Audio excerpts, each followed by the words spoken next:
Materials. We choose materials to have the properties we need. We use concrete and steel for buildings and bridges because these materials are strong. We use foam for soda cushions because foam is soft. This section is about the properties of materials. Pressure. A fluid is a form of matter that flows when any force is applied, no matter how small. Liquids are one kind of fluid, gases are another. You have seen water flow from a faucet or overflow a sink and felt cool air flow through an open window. Think about what happens when you push down on an inflated balloon. The downward force you apply creates force that acts sideways as well as down. This is very different from what happens when you push down on a bowling ball. Because fluids change shape, forces in fluids are more complicated than forces in solids. A force applied to a fluid creates pressure. Pressure acts in all directions, not just the direction of the applied force. When you inflate a car tire, you are increasing the pressure in the tire. This force acts up, down, and sideways in all directions inside the tire. The units of pressure are force divided by areas. Figure 12.4. If your car tires are inflated to 35 pounds per square inch, 35 psi, then a force of 35 pounds acts on every square inch of area inside the tire. The pressure on the bottom of the tire is what holds up the car. Figure 12.15.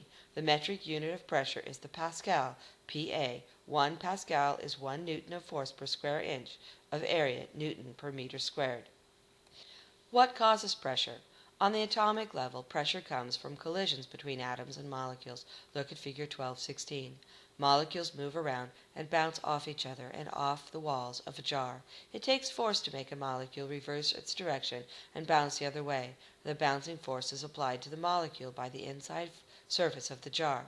According to Newton's third law, an equal and opposite reaction force is exerted by the molecule on the jar. The reaction force is what causes the pressure acting on the inside surface of the jar.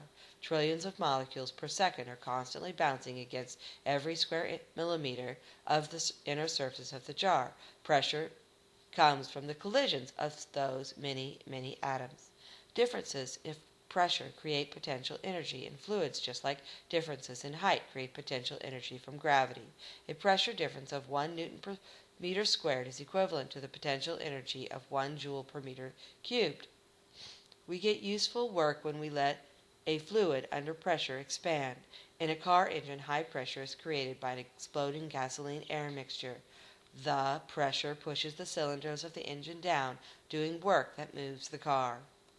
Everything obeys the law of energy of conservation. It just gets trickier when talking about a fluid, liquid, or gas.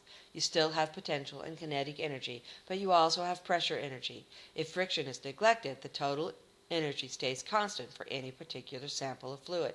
This relationship is known as Bernoulli's principle. Streamlines are imaginary lines drawn to show the flow of a fluid. We draw streamlines so that they are always parallel to the direction of flow.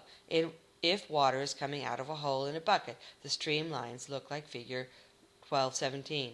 Bernoulli's principle tells us that the energy of any sample of fluid moving along a streamline is constant. Bernoulli's principle says that the three variables of height, pressure, and speed are related by energy conservation. Height is associated with potential energy, speed with kinetic energy, and pressure with pressure energy. If one variable increases along a streamline, at least one of the other two must decrease. For example, if speed goes up, pressure goes down. One of the most important applications of Bernoulli's principle is the airfoil shape of wings on a plane. The shape of an airfoil causes air flowing along the top, A, to move faster than air flowing along the bottom, B. According to Bernoulli's principle, if speed goes up, the pressure goes down. When a plane is moving, the pressure on top surface of the wings is lower than the pressure on beneath the wings. The difference in pressure is what causes the lift force that supports the plane in the air. When you apply a force to an object, the object may change its size, shape, or both. The concept of strength describes the ability of a solid object to maintain its shape even when force is applied. The strength of an object depends on the answers to the two questions in the illustrations at the left. If you pull a rubber band, its shape changes. If you let go, the rubber band returns to its original shape. Rubber bands can stretch many times their original length before breaking, a property called elasticity. Elasticity describes a solid's ability to be stretched and then return to its original size. This property also gives objects the ability to bounce and to withstand impact without breaking. Brittleness is defined as the tendency of a solid to crack or break before stretching very much. Figure 12:19. Glass is a good example of a brittle material. You cannot stretch glass even 0.1% before it breaks. To stretch or shape glass, you need to heat the glass until it is almost melted. Heating causes molecules to move faster, temporarily breaking the forces that hold them together. One of the most useful properties of metals is that they are ductile. A ductile material can be beat a relatively large amount without breaking. For example, a steel fork can be bent in half and the steel does not break. A plastic fork cracks when it is bent only a small amount. Steel's high ductility means steel can be formed into useful shapes by pounding, rolling, and bending. These processes would destroy a brittle material like glass. The atoms or molecules in a solid are arranged in two ways. If there is an orderly repeating pattern, the solid is called crystalline. Examples of crystalline solids include salts, minerals, and metals. If the particles are arranged in a random way, the solid is amorphous. Examples of amorphous solids include rubber, wax, and glass. Most solids on Earth are crystalline. Some materials, like salt, exist in a single crystal, and you can see the arrangement of atoms reflected in the shape of the crystal. If you look at a crystal of table salt under a microscope, you can see that it is a cubic shape.